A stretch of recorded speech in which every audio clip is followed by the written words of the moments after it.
O Homem Mais Rico da Babilônia. Esse livro é um clássico da gestão financeira e criação de riqueza. E hoje nós vamos descobrir por que esse livro é tão importante no mundo das finanças. Eu sou Viviane Ribeiro, do The Rich Life Guide, seu canal de educação financeira aqui no YouTube. O livro O Homem Mais Rico da Babilônia foi escrito em 1926 por George Clason.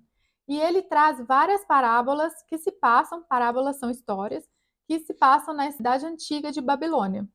E o livro traz várias lições de como enriquecer.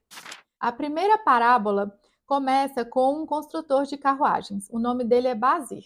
O Bazir, um dia, estava lá construindo suas carruagens e pensando sobre um antigo companheiro dele de nome Arcade. Arcade é a pessoa que deu nome ao título do livro O Homem Mais Rico da Babilônia. E o Bazir pensava: nossa, eu e o Arcade, né, brincávamos juntos quando éramos crianças e hoje o Arcade é o homem mais rico da Babilônia enquanto eu estou aqui, construindo minhas carruagens para poder sobreviver. E aí o Bazir decidiu conversar com o Arcade e perguntar para ele como que ele ficou tão rico. E o Arcade, muito generoso no seu conhecimento, começou a ensinar ao Bazir os princípios da riqueza. Então o Arcade conta a história dele, de como ele ficou rico lá do inicinho, onde ele ainda era um escrevedor de tábuas de argila. Naquele tempo, né, pessoal, não tinha papel, então eles escreviam as coisas, registravam em tábuas de argila. E ele conta como ele começou a sua vida financeira. Muito interessante, esse é o primeiro capítulo do livro e eu quero deixar aqui uma das citações que eu achei muito bacana e quero compartilhar com vocês. Essa citação é a seguinte: sucesso significa conquistas como resultado de nossos próprios esforços e habilidades. A preparação adequada é a chave para o nosso sucesso. Nossos atos não podem ser mais sábios do que nossos pensamentos. Nosso pensamento não pode ser mais sábio do que nossa compreensão. E mais uma coisinha: o dinheiro torna possível desfrutar do melhor que a terra oferece. O dinheiro é abundante para aqueles que entendem as leis simples que governam sua aquisição. Então, o Arcade explicou para o Bazir quais eram os princípios financeiros que levou à sua riqueza. E o Arcade foi convidado pelo rei, o rei da Babilônia, para dar uma explicação a várias outras pessoas que poderiam depois passar esse aprendizado para adiante, porque o rei queria que mais pessoas ficassem ricas na cidade da Babilônia. Nessa primeira parte do livro, o que a gente pode tirar de lição é que sem conhecimento não há como construir riqueza. A gente pode ver isso, por exemplo, em pessoas que ganham na loteria e meses depois ou alguns anos depois voltam a ter a mesma condição financeira ou até uma condição financeira pior do que eles tinham antes de ganhar na loteria. Por quê? Porque essas pessoas não tiveram o conhecimento, a sabedoria necessária para poder administrar aquilo que ganharam.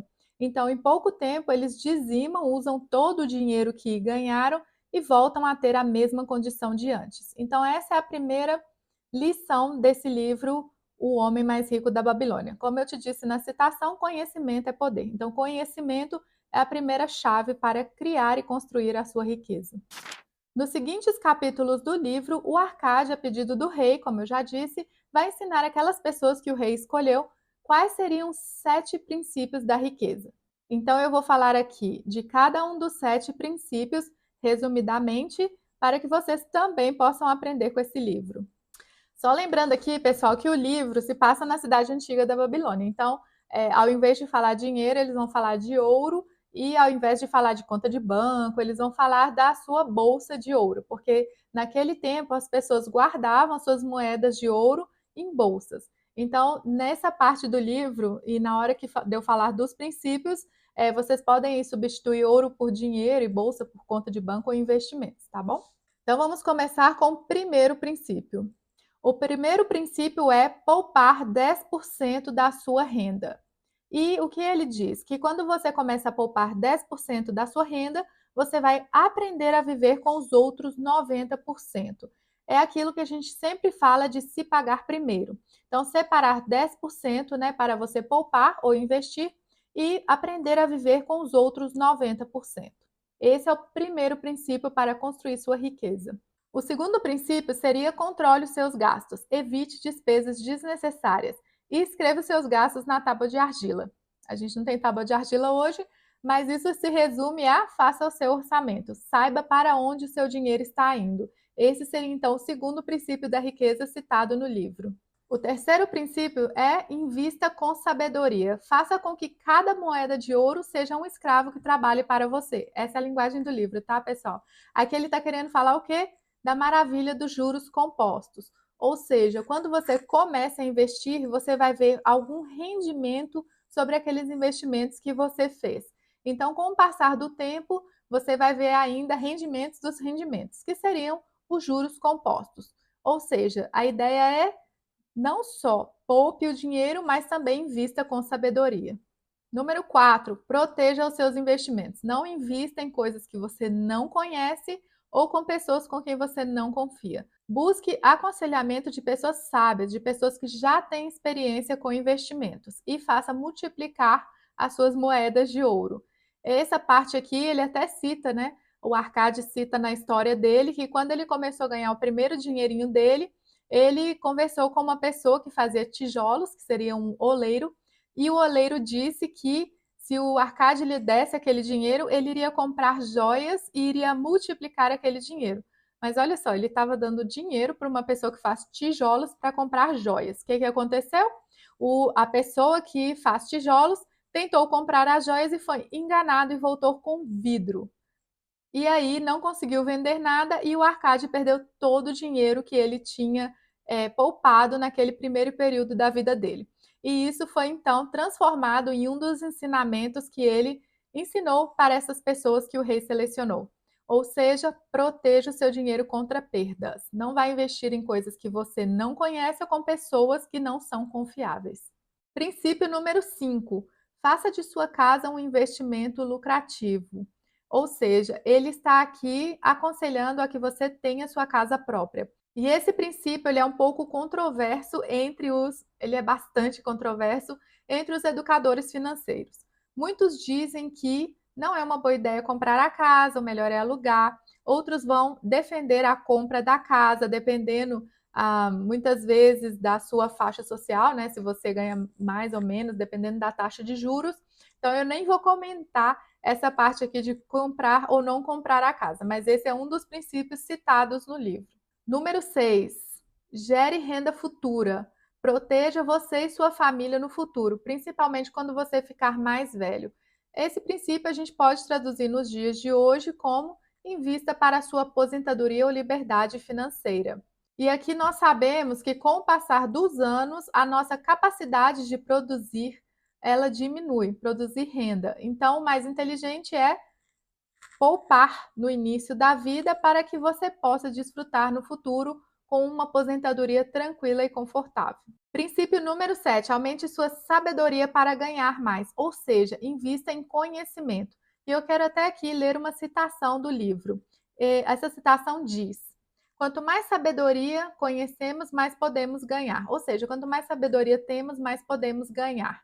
E há abundância para todos. Ou seja, o Arcade fala que esse pensamento de escassez, de que se eu enriquecer, a outra pessoa não vai poder enriquecer, não é válido. Que há espaço para que todos possam enriquecer neste mundo. Então, essa parábola é a que fala dos 7 princípios da riqueza do livro O Homem Mais Rico da Babilônia. Nas parábolas seguintes, o Arcade vai contar sobre a importância de não contrair dívidas e saber administrar bem o seu dinheiro.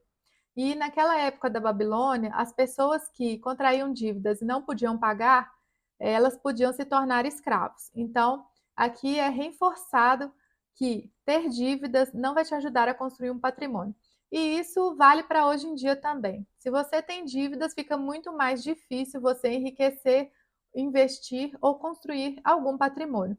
Então, evitar ter dívidas, né? Ou se você já tem alguma dívida, pagar as dívidas é muito importante para que você comece a trilhar o seu caminho em direção à riqueza. Mais para frente, numa outra parábola, ele explica a importância de você estar preparado para as oportunidades. E aí tem aquela discussão de que o que é, né, boa sorte, de você ter sorte, ou de você estar preparado para a oportunidade quando ela bate à sua porta. Nessa parábola tem uma citação que eu gosto muito e eu vou compartilhar aqui com vocês. Ela é o seguinte: para atrair boa sorte para si mesmo, é necessário aproveitar as oportunidades. Os homens de ação são favorecidos pela deusa da boa sorte. Ou seja, se você não estiver preparado e a oportunidade passar, você vai perder aquela oportunidade. Então, esteja sempre preparado na sua vida, né? Não fique acomodado, esteja buscando maneiras de aumentar o seu conhecimento para que quando a oportunidade passe na sua porta, você a agarre e não deixe passar aquela oportunidade de enriquecer. E aí ele cita as 5 leis do ouro, que vão muito de encontro com já os 7 princípios da riqueza que nós falamos. Eu vou falar rapidamente das 5 leis do ouro, que hoje seriam as 5 leis do dinheiro, para que vocês possam aí reforçar, né, na memória de vocês quais seriam os princípios do Arcade, do homem mais rico da Babilônia. Então, a primeira das 5 leis do ouro é: o ouro vem de boa vontade e em quantidade crescente para qualquer homem que reserve não menos do que 1/10 de seus ganhos para criar um patrimônio para o seu futuro e de sua família. Já falamos dessa lei, né? Bem fácil de entender. Guarde 10% da sua renda. Você vai aprender com o tempo a viver com os outros 90%. E isso vai se tornar um hábito. Então, guarde 10% da sua renda. Número 2. O ouro trabalha diligentemente e contentemente para o sábio proprietário que lhe encontra o emprego lucrativo, multiplicando-se como os rebanhos do campo. Então, de novo, saiba investir o seu dinheiro e ele se multiplicará.